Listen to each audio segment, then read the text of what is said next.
يشتغل على هواه مثل واحد اللي يحط لقمة أكبر من حلقه. يعني شي هم سووه وهم رادوا يصير. حامد دور الناس أكبر من عندنا بهواية. اسمع يا ولد، ضحينا بحياتنا وشبابنا وصحتنا على موت هذا الوطن، وربعنا يتقطمون قدامنا.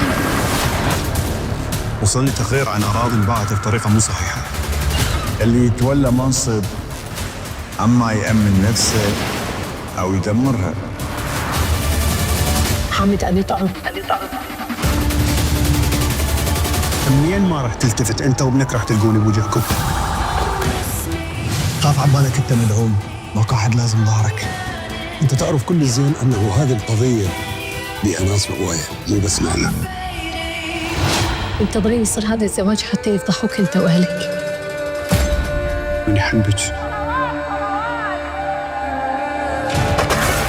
أنا رجال فقير وعلى قد حالي، خليه يجي خليه يشوف مرته منه حتى يعرف.